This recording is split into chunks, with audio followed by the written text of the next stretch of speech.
Right from outdoors, striking out raw, dominant. Real 92.3, LA's hip hop and R&B. Let me tell you, man, this is legendary. This doesn't happen. You know what I'm saying? We got Dr. Dre up in here, man. Yeah. And Dre, let me tell you, What's good? you look amazing. Thank you, man. You look like file footage. You know what I'm saying? You know, I appreciate it. Man, but I was telling Dre, I was like, Dre, man, like, you look good. Thank you, man. Man, I appreciate it. You what know what it is? doing? You know what? I just got tired of taking better care of things I can replace. You know what I mean? You can't have a hot car and a hot house and get out looking crazy. You know what I mean? Yeah. So, you know, that was Man. my motivation. See, that was my problem, man. I wanted the hot car, and I was like, man, I just look crazy for a little bit, you know? But you look good, man. And we just were talking off air. Dre, you just blew out 50 candles? Yeah, I did, man, a couple of weeks ago, February 18th, man. Man. I've crossed over, man. I'm halfway if I'm lucky. Hey, man, tell me about it. How happy are you at 50, man? And you know, Dre, we have cats that didn't blow out 20 candles, 30 candles. Absolutely. You know what I'm saying? Yeah. How did you celebrate 50? Man, I went out on the yacht, man. I took my fam out on the Caribbean on a I heard that. 240-foot yacht, and we had a blast, man. I went out there for about 15 days. Yeah, man. I didn't step foot off the yacht one time, man. Is that how you relax, though, man? Because I know everything is constant with you as far as, like, working and creating. Is that how you kind of detach yourself? Yeah, indeed. But it also takes a couple of days to really just decompress, you know what I mean? Right. And once I do, I'm there. And you say you never stepped off the yacht? Not once. Yeah, man, I was flying to Vegas on the Southwest one time, man. You know what I'm saying? I was like, man, when I touched down, I got a book. I was like, man, I ain't coming out the room. You know what I'm saying? That's just the, you know, you didn't get off the boat. You know what I'm saying? I didn't get out the room, man. So what is Dre working on right now, man? Do you have your hands in anything? Yeah, man. Well, you know, we're finishing up the Straight Outta Compton movie, you know. Man. Me, Cube, Gary Gray, we're blasting off with it. I'm really excited about it. You know, I was worried about it at the beginning. Why were you worried? What do you As mean? a matter of fact, I didn't even want to do the movie. Really, though? Cube actually quarterbacked it. He went out and got the first draft of the script done. I read it and was like, okay, we can work with this. We can turn this into something. And then when Gary Gray got on board, that was it. I was in. And when you think about a movie like Straight Outta Compton, you usually see movies, man, and it's like, okay, with the Buddy Holly story. We weren't around. You know what I'm saying? Right. Like, there's cats that just know NWA. They know each and every member of NWA. They remember those years. Were you kind of not hesitant on that? Like, man, people know the story. How do you guys tell the story? I was just nervous about putting a blemish on our legacy. You know what I mean? Right. The story had to be told right. And it's incredible, man. I'm really excited about it. You know, we had our ups and downs with the filming process, but now it's the edit is almost done.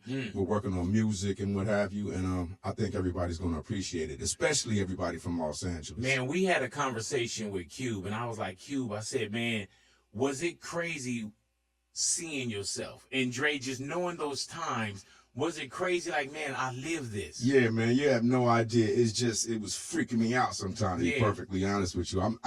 I can go back to the day where they were shooting the scene where I meet my wife, and you know, we're both sitting on the set like, no, man, this is crazy. Damn. It's crazy. What are we doing, you know? Hey, man, do you and Cube, did y'all have those moments where y'all sit down either in director chairs or whatever, and y'all look at each other like, man, I remember this? Or, Absolutely. So when you watch the movie, like, if we're talking about 85 to 95, Right. there was a lot going on during that time. Yeah. You know what I'm saying? Why that particular time, man? And do you feel like, man, like, there were certain things that was going on, like the crack epidemic? Yeah, what was we got going all on that with, in there. with the gangsterism? The you know? police brutality is Yes, really, sir. you know, it's really a period. The period is between 86 and 96. So we couldn't stop the movie until after the passing of Easy. I hear you. You know what I mean? So that's why we use that timeline. I hear you. Now, with Easy-E, man, was it hard to actually do the Easy-E parts? You know what I'm saying? As far as, like, how did you want Easy-E to be symbolized? We in wanted to that be movie? we wanted to be as authentic as possible. Yeah. And there's this actor, Jason Mitchell, who actually plays Easy. He did an incredible job. I mean, there's a couple of times where I got a little emotional on set. You know what I mean? When he's in the hospital and he finds out he has the disease and what have you, his acting was that great. Yeah. Goosebumps. You know what I mean? And that's what Q was saying, man, that with each and every person, especially with Easy, that person had to have range. Yeah. Because you went from a person that was pretty much, you know, dope game, whatever it may be, all the way to making sure that you were able to carry that emotional. Yeah, indeed. And it's a really tough job because we wanted all new actors. And the guy that plays my character, his name is Corey Hawkins. He was, I think, one of 3,000. No, he was it was 4 people picked out of 3,000 to go to Juilliard. He went to Juilliard, he graduated, and he's that sick with it. You know what I mean? So that's what we really were concentrating on most. A great performance. Was he nervous, do you think, playing Dre in front of Dre? You know what? Did you ever tell him, like, man, that ain't me? You know what? Me and him had some conversations beforehand. We went out to dinner a couple of times, and I told him, listen, man, I don't want you to try to copy my mannerisms or the way I speak. I just want you to embody the character and turn it into like what you feel it is, and I'll let you know if you're doing something wrong. Mm-hmm. So that made him feel kind of, you know, a little more comfortable about approaching it. Dr. Dre, nothing but a G thing. Yeah. Alrighty, now take us through the recording. Like, what was that moment like? What did that feel like when you guys were making Nothing But a G Thing? Okay, there's a story to that. The original version of Nothing But a G Thing was made to a Boss Gag song. I can't remember the name of the song, but Snoop was actually in jail, and I really wanted this demo done. So he called in, and I taped the receiver of the phone to the mic. Hilarious. And you can hear jail sounds in the back and everything. He's 1, 2, that whole thing. So that was the original version. I just happened to be at my mom's house going through records, and then I found this Leon Haywood, I Want to Do Something Freaky to You, and thought that would make a better foundation track. So took that back, recorded the track. Snoop got out, and we just recorded this song at my house. It was a bedroom that I converted into a studio at my house. That's what the first half of the Chronic was. And made. what was Snoop like at that time when you guys were doing Nothing But a G Thing? We were just having fun, man. Ready though. Yeah, that's it. We were Did just you having feel a lot like of was fun. he a guy that you had to push? You know what I'm saying? Because Snoop's appeared shy. Nah, Snoop was not shy in the studio. Okay. We didn't have to push him in the studio. He's ready. He's ready for action. Did you know, man, Nothing But a G Thing? Did you know that you were making history at that time? I knew after a house party, I played it at a house party, and everybody wanted me to rewind it and keep playing it. That's when I knew it was special. Man, I wonder where remember the freeze frame on a little kid in the video? Yeah. That kid, where's that man at now? You know what I'm saying? For those who don't know, Phone Taps was created behind pretty much name-wise the instrumental, you know, the firm phone tap. You know what I'm saying? I've actually played every day, Dre, you know, so I've been keeping you a lot because people wouldn't even know who Dre was unless it was Phone Taps. Okay, all Every right. day, you know what I'm saying? I really appreciate that, Thank you, big. brother. Thank you, man. man. Thank you. Because we get people off, you know, and I'm going to do what I can for you until you get back on your feet. Man, just keep it up, man. I will. Yeah, you know what I'm I saying? need you in my life, man. Thank you, my brother. The Straight Outta Compton, what do you hope when people see it, they take away from the movie? I hope they can be inspired. That was the main word that we used when we went into this. We wanted to be inspirational. We want to show just the ultimate brotherhood, betrayal. You know, it has everything. You know what I mean? And we really wanted to get across. One of the things was how we feel about women, because there's a big misconception, you know, how much we respect our women and what have you. You know what I mean? So these were some of the things that we wanted to get across. Yeah. With the actual movie itself, Dre, when we get a chance to actually see the movie, and we do know we feel like we know the NWA story. You know what I'm saying? What's in the movie as far, and you were saying, you know, how y'all respect women. What's in the movie that we don't know? Well, I don't know how much I'm going to get into that. I don't want to put the spoiler alert maybe out you should watch there. the You know what I movie mean? too. Yeah, the movie is coming out. So, like I said, it's just we want to show the heart of the guys. You know what I'm saying? The heart of the guys and everything we went through during the creation of the record and everything we went through before the demise of the group. Right, you know? right. Why was it so very necessary that you guys let us see this movie? You know what I'm saying? Because this is something that, Cube said it was in his head. I'm pretty sure something was in your head. It was never in my head. I didn't even want to do the movie at first. You know what I mean? Like I said, I thought it would put a blemish on our legacy. Right. You know what I mean? So once we got in it, it started feeling good. You know, so I was on the set every day, making sure, you know, things were not babysitting, but making sure I agreed with everything that was happening. Right. You know, and I don't know if this is a label, but I've heard perfectionist from being when your name is mentioned. Yeah. Did you feel like that also had to be in that movie? Because when you say I didn't want to blemish on it, yeah. So you got to make sure that your story is told right a certain way, right, and you got to make sure you tell it. Yeah, indeed. And there's only so many things you're going to be able to get across in a script. You know what I mean? It's just like some of these little intricacies that I needed to be there for. You know, certain ways that he said things that I may have had a problem with, you know. Man, the movie Straight Outta Compton, we're looking for that in August? August 14th. August 14th, yeah. Man. Is there a soundtrack connected to it or? I'm working on something right now. That's you know, I don't want to put it out there just yet and say that I'm definitely going to put it out, but I'm really feeling what I'm working on right now. Damn, that's crazy. So you talking about new music? Yeah. When I'm thinking Straight Outta Compton, which would have probably been too easy for you. You know what I'm saying? Yeah. Was to go and grab. Yeah. But I think this will be a record that's inspired by the movie. You feel me?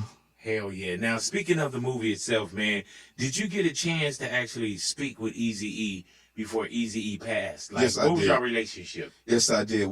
I was so fortunate to be able to get on the phone with him and talk about maybe putting the NWA back together, and we chopped it up about old times and what have you, and maybe not even 2 weeks after that, he was in the hospital. Really, though? Yeah. So the last time I actually saw him, he didn't know I was in the room. He was on life support, you know. So I just reached down and whispered a few words in his ear, and I think maybe the next day or two, he passed away. But you guys had a chance to just talk as brothers. Yes, we got a chance to rekindle it, and like I said, actually talk about getting in the studio again. How was NWA formed?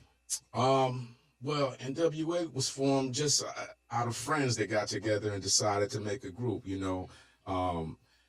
I wanted to get away from the group I was in, the Wrecking Crew at the time, right. You know what I mean? So I was really trying to find a way to get away. I didn't have enough money to go in and record. I had a group that I was ready to record on, and I didn't have enough money, so bam, in comes Eazy. You know what I mean? I knew he had money. He was out hustling. It's like, listen, man, why don't you come throw some money into this music thing? You know what I mean? So me and him got together, and the song that was written for this group just happened to be Boys in the Hood. Yes, sir. They were from New Jersey, New York, or something like that. They decided they didn't want to do it, so I talked Eazy into doing the record. Man, and Eazy didn't want to be a rapper at first. He did not want to be a rapper. It took me a couple of hours to talk him into getting on the mic and just trying it. And everything was kind of like punch in, like cruising down the street in my 6'4". All right, you got that. Yep. Throughout the whole song. Man. One line at a time. And then you see him form into the guy that we see as Eazy-E. Yeah, you know what I'm saying? The same with Snoop. When I first saw Snoop wouldn't look in the camera. You know what I'm saying? Right. He was all timid and everything. Now Snoop looking in the camera again. You motherfucker. You know what I'm saying? You know? Right. But did you see, do you, not just with the voice, do you see that in people, man? Because you have taken cats and you've turned them into household names. Well, of course it doesn't stars. Of course it doesn't start out like that. You know what I mean? It's just what I feel and what I like. And fortunately, you know, I've been able to be in the studio with these guys are genius as far as I'm concerned. You know what I mean? Snoop, Eminem, Cube, all these guys are genius as far as I'm concerned that have made me look good throughout my career, you know? Dre, explain to me, man, next episode. We're going to get into that, man. Like the buildup of that record. You know what I'm saying? That was like when I first started here at Real 92.3, that was the first record I played. Well, that record is just, it's a real simple record because the majority of it, well, the big buildup is a sample. You know what I mean? So we just had a bass player come in and play behind that, and we just replayed what the actual sample is. The guitar part it was simple. Hey, man, but that was like an anthem for me. It's always been. And then when I came here, it was a record that I was like, you know what? this is the next episode in my life. Ah, So that's it what's- meant a lot. There you And, go. and now I don't know what my first records were, the first this, first that, but I know now with the new chapter in my life, if somebody say, man, what's the first record you played? I know that it was next episode. That's what's up. You know what I'm saying? So all right. well, let's go ahead and I like get into that. it, as we should. I just made it up, Drake. I just made it up while you were sitting here. How much Beats product is in your house? Do you wear Beats at the house? I listen to the beat boxes. You know what I mean? Every now and then I put on the headphones if it's somebody in the room and I want to listen to something on my own and they're watching TV or something like that. But usually I like them listening to the music out loud where I can feel it in my chest. How are your I remember one time I was in the studio with you, Dre, and it was you and Exhibit, and you had the music subbing so hard that Yeah. my eyelashes were vibrating. And this is on everything, dude. I couldn't swallow. Now, here I am sitting down watching the best do his thing. Like, how many people would want to see Dre do this? Yeah. Dre, I got up and left. You know what I'm saying? Well, it's not like that all the time, Big. Usually, You just wanted me to leave. Nah. Oh, okay. It's sometimes I like playing it loud when I'm on playback, you know. But a lot of times during the recording process, I just have it on the small NS10s. You know what I mean? So it's not really that bad. So all your the time. ears are okay? You My preserve ears your are ear? fine. It's got to be because beats sound amazing. Yeah. You know what I'm saying? Thank I'm you. just not Thank wearing you it for right that. now because y'all didn't cut a check. All right, we got Dre in, man. Y'all stick around, y'all radio.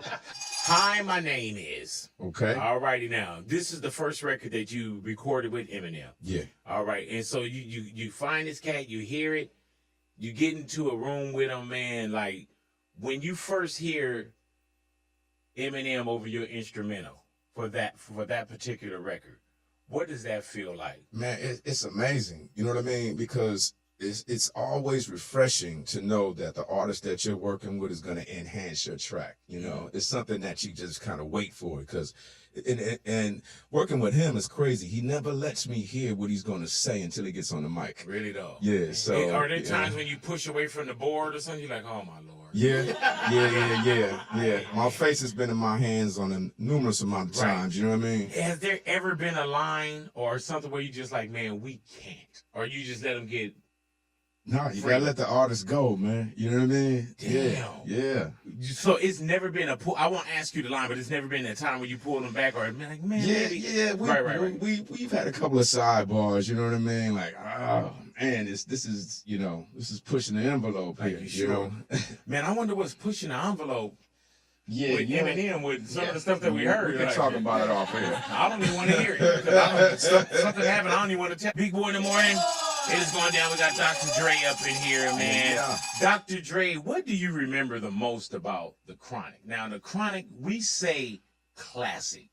And that's not a name that a title you just throw away. That is a classic album. And I think appreciate everybody in this room owned more than one copy of The Chronic. Either it was on album, it was on cassette, it was on CD, your homie stole it out your car for whatever reason. Well, you know what? That particular record, man, that's like I would say the toughest record that I recorded in my career because it was right after my separation with Ruthless, and I was in survival mode, and going from that to the organization that I went to, and all the things that were happening in the studio during the making, it was crazy. During that process, my house burned down. Damn.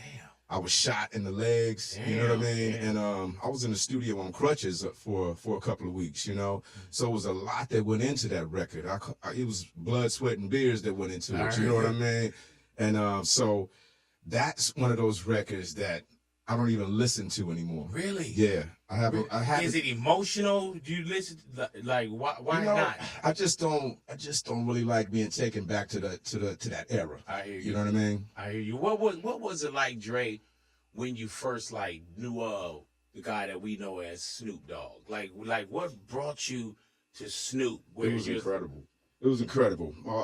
My baby bro Warren G. Yes, sir. He actually brought me a cassette tape And we were at a bachelor party, and I popped it in to listen to it like, whoa, I need to meet him. I need to meet him. And what it was the way he said his words and his voice. You know, I really like working with artists that have interesting voices. If you notice, most of the artists I've worked with, you'll know their voice as soon as you hear them. Yeah. You know what I mean? So that was one of the things that really turned me on.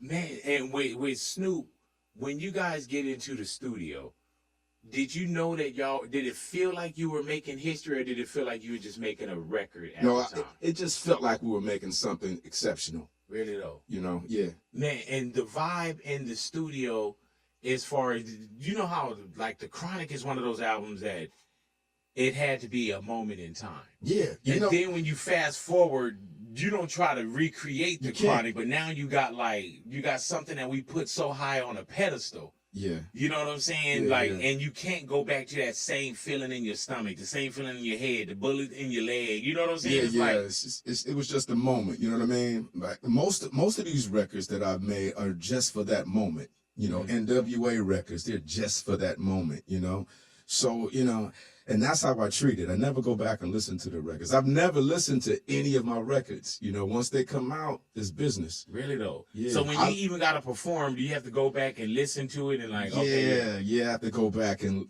definitely have to go back and listen and learn the lyrics again and what have you. So, it's a process. What did you hear in Eminem that made Dr. Dre, who we know from NWA, Dr. Dre we know from Compton, you know what I'm saying? Dr. Dre that we know from The Chronic.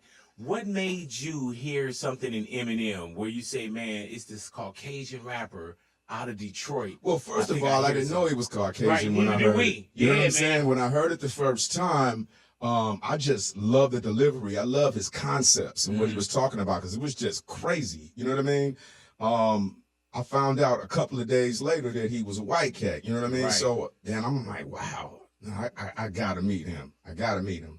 This is amazing. And everybody around me at that time was trying to talk me out of working with him. You know what I mean? Every single person around me was like, "Listen, man, this is a white boy. You're getting ready to ruin your career right when we get the label started," because that was at the beginning of Aftermath. You know what I mean? Right. So I just had to go with my gut. Man. I'm like, he's that hot. People are gonna get into it because it's that good. Did you have people that came up to you after they saw it that was drinking the Kool-Aid? They're like, oh man, yeah. Yeah, I knew it was gonna work, man. I was just playing. I knew it was gonna work. I just want to see if you were committed, Drink. I just want to see if you were committed. It worked out for you. Now, is it true, man, that you guys recorded My Name Is? Was that one?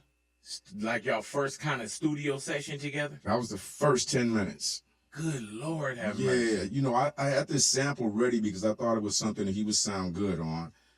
I pushed the sample, I pushed the play on the drum machine, and he just immediately started with the "Hi, my name is," that whole thing, and bam, that was it. And we recorded 4 songs that first night, and 3 of them went on his first album. Man, were you ever concerned about Eminem's lyrics back in the days? Were you like, or you just let him be the artist? He made my eyebrows go up a couple of times. Mine too, and I wasn't even next to y'all. I'm like, man, you sure you want to say this? What did you say about your mother, man? Yeah, you know what I mean? Yeah, like, man, your mom may hear this record, Eminem. Right.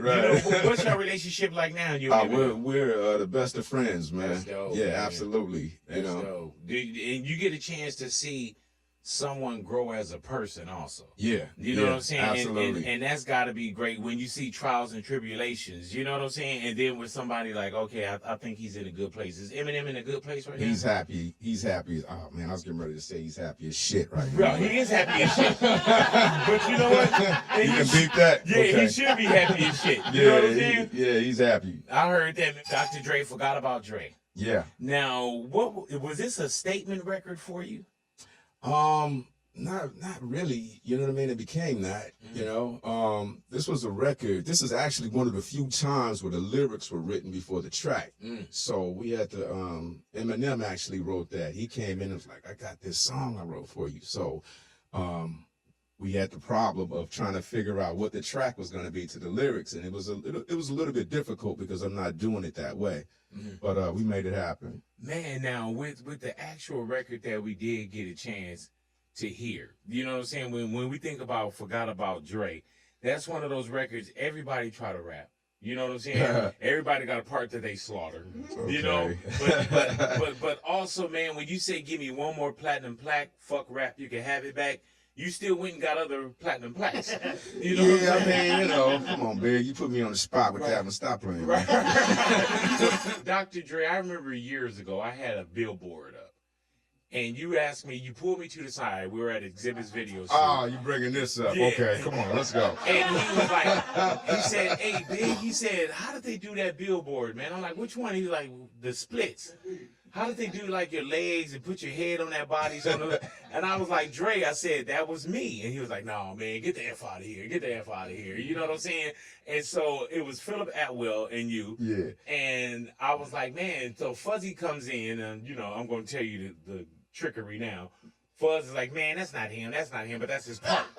You know what I'm saying? Hustle me, man. Yeah, That was his part. that was his How much part. did y'all get from me that day, man? I got $5,000 from you that Look day. at this, man. Yeah. But let me tell you, now we go to the Farm Club? Oh man. Yeah. With Jimmy Iovine? Yeah, So yeah. that was the same day. We go from there, we go to the Farm Club, right? And I'm talking, Snoop is on, and he's sound checking. And just off mic, you hear Snoop. Snoop is like, hey, cuz, how did you do that billboard? And I was like, man, I said, no, Snoop, that's me. Oh, cuz, that's not you, that's not you. And so we start the same thing on Snoop. A few hours later. I couldn't let that happen, man. You remember you weren't even on stage. You must have been somewhere with hot ears or something. You was like, hey, Snoop, fuck them niggas, man. Don't let them do that to you. Them got me this morning. Fuck them. I'm like, man. You know, like, it was like, hey, man, it's a setup. It's a setup. Don't fall for it. You know what I'm saying? Dr. Dre now, Kendrick Lamar. Yeah. I remember at one point, man, we had got into, we were on air, and I remember you called us up. And we were like, yeah, I'm looking forward to this guy, Kendrick Lamar. That was the first time I heard Kendrick Lamar, like, name as far as coming out your mouth. What brought you to Kendrick Lamar? What did you hear where you was like, man, I hear it in this guy also? You know, believe it or not, Paul Rosenberg, Eminem's manager, is the one that put me on. I was in Detroit, and he's like, you got to hear this kid from Compton. So I went online, and the thing that really turned me on at the beginning was the way he spoke during the interview. It wasn't even the music at first. It was just the way he spoke and the way he showed his passion for music. You know what I mean? It was something in that. And then I got into the music and really realized how talented he was, you know? You know what I love about it also, Dre, is that you give cats just enough, and then their talent has to, Yeah. get them. Like, you don't have to be on every record. You don't have to, you know what I'm saying? Nah. And I mean, that's from everyone. You know, we can sit here and go through a whole catalog of names of people that you just kind of set up, like the Kendricks, the 50s, the Snoops, the Games, and you set them up, and it's like, okay, well, I gave this to you. We've created this together. Now it's your turn. Yeah, I love working on that first album. You know what I'm saying? That's my thing. And then Is the it's up second to album you. worse? You're like, I don't know what you're gonna say. You know, it's just like a little bit of the fantasy is gone when you start working on the second one. Right, and that first album is like that new energy also. Yeah, it's a blank canvas. You know what I mean? Now, are you working with Game on the documentary too? I believe so. We've talked about it, you know. That's like my baby bro, so it's like, you know, if he calls me for something, I'm in. All right, well, cool, man. I'm writing my lyrics too. Yeah, I'm man, calling get you. it, big. I want you to get in. You know what I'm saying? Dre, how do you tell somebody no? You know what I'm saying? Like, I guess you just say no. Yeah, basically. Right. Yeah, I have no problem saying no. Man, because everybody would always say, oh, man, I need a Dre beat. I need a Dre beat. And you're probably like, well, you're not going to get that. You know, I don't put it like that. It's Okay, I just- would have said it like that then. Okay. All right, I'll be on the phone like, man, Dre said you ain't getting it. All right, California Love. Okay. Now, California Love, man, first off, that is an anthem. And it's crazy because it's one of those records where not does it just represent California in California. I've been all over the world, Dre, and there's people that gravitate towards that record like they're from California. You know, and that's a record when I get on stage in Japan, wherever, that's an anthem for us. Yeah, I mean, that was also a fun record coming together. It was actually that was the first song that I was starting on for my follow-up album to The Chronic. Was this your record? Yes, it was. It was my record. And because Pac was finishing his record at the time, what I decided to do was take my second verse off and add him on. So you already had now let me welcome everybody to the Wild Wild West. You was already straight? Yeah. And then Pac said, let me have this? Yeah. How was it working with Pac, man? Because you would hear like, oh, okay, Pac could come in and record X amount of songs in one night. No, that's very true. What he would do is he would just come in and go in the mic booth and just sit in the mic booth, and you just put up a track, he rap through it, put up another one. Then he'll maybe do like 3 or 4 songs before he comes out of the booth. Come out, rest for a while, and go back in and do it again. Man, so you when we think about California Love, you think about, of course, Dr. Dre. You think about Tupac. You think about Roger Troutman, man, all on one record together. Yeah. How magical did that moment feel, or when you look at it in hindsight, like how magical is that record too? I mean, it was incredible. I mean, Roger, we actually recorded that in the same room where we did G Thing at my house. And I just remember him performing it like he was performing in front of 10,000 people in the mic booth. His hand was up and he was in it, And he just did 3 tracks throughout the entire song, and that was it. Dr. Dre, we're going to go ahead. Let's get into, let me see here. What's My Name? Okay. Now, What's My Name is one of those records, man. This reminds me of years ago. I had a green Cadillac with a white Phantom top. I didn't have insurance on it, and my license wasn't as straight as it should have been. You know what I'm saying? But that's an anthem for me. And we already knew, like Snoop, the deep cover things. We already had this introduction to Snoop.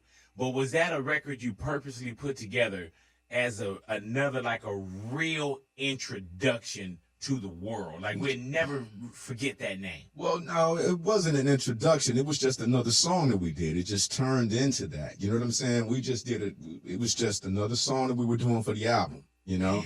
And it just kind of felt like his opening, Man, and that's one of those records, man, like, I got in my mind, I know exactly where I was at. I know exactly that time period.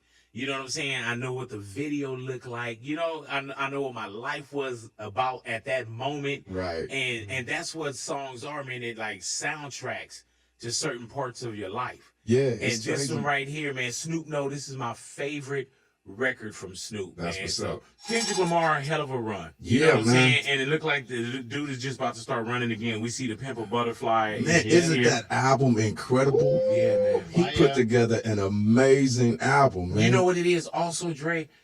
Kendrick got you back to listening to albums. Yeah. Listening to cut. Like, what is he going to say next? You know what I'm saying? The whole Ratchet thing, I think it was fun, but it just didn't have the substance that I appreciate in music. If you hear it at a club or something, you appreciate it because it's fun, it's loud, and what have you.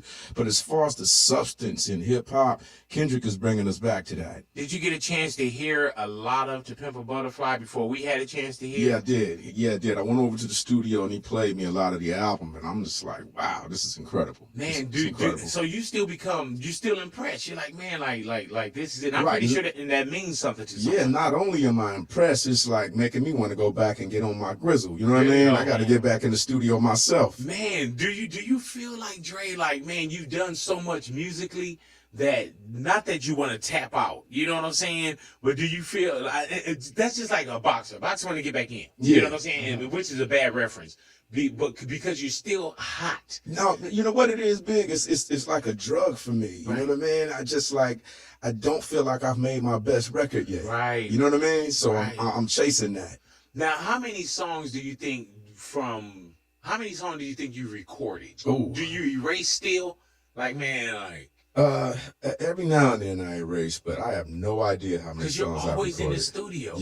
Yeah. But, I don't know how many I recorded this week. Really though. And so what do you do? Do those go around to, like, I don't know what the relationship with like a 50 Cent or whatever. Do you start to say either these are mine, or when you come off of them, do you say like? Yeah, occasionally I go back and listen and put some to the side, make a playlist of things that I've done in the past that may work for a present artist. Right.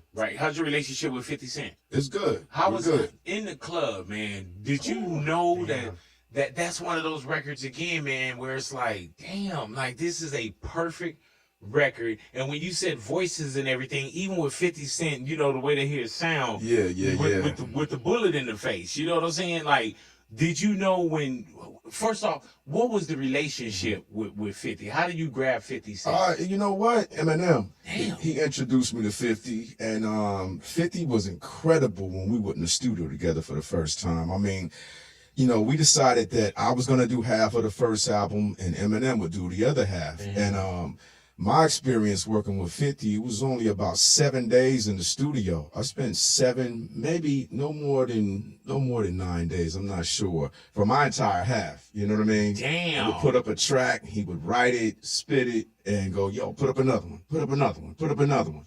And that was it. And you see that and you're like, man, do you feel at that moment like, yeah, he got it? Yeah, this absolutely. Dude, yeah, he gonna be all right. And it was really creative. You know what I mean? Yes, sir. And you know, the song In the Club, I knew it was good. I didn't know it was gonna be that big. You know?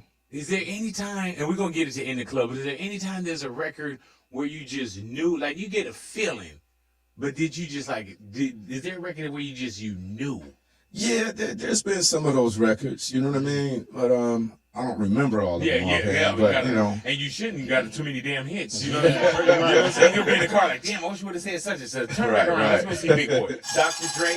Yeah. Definitely want to thank you for coming through. Thanks for having me, man. And congratulations again. Hey, man, it is a true pleasure to have you in here, and thank you, man, for coming to my new home. There you go. You know what I'm saying? It's looking hot up here, thank man. you, my brother. Thank you. You know what I'm saying? Yeah, I did the whole decorations myself. You know what I'm saying? Best believe that, man. We got to add you to the wall also. Yeah, man. We got to take it to the flick today. Well, you know, let's not take it today, man. I'm working out with my trainer, man. Give me 6 weeks. 6 weeks? Yeah, give me 6 weeks, man. Okay. Give me 6 weeks, and then we'll come back in and we'll do the interview again and have you come in. You know what I'm saying? Just make sure I get him back in here. No, but Drake, you know what, man? On the real, man, I know you don't, you know, you can pick and choose to be anywhere. You know what I'm saying? And I truly thank you, man. We had a chance to talk on the phone. You was like, Big, I'm coming to see you. Yeah. And you are here. Had to do that. Man, I thank you, my brother. The Appreciate one and you having only me. Dr. Dre up in here, man. Yeah.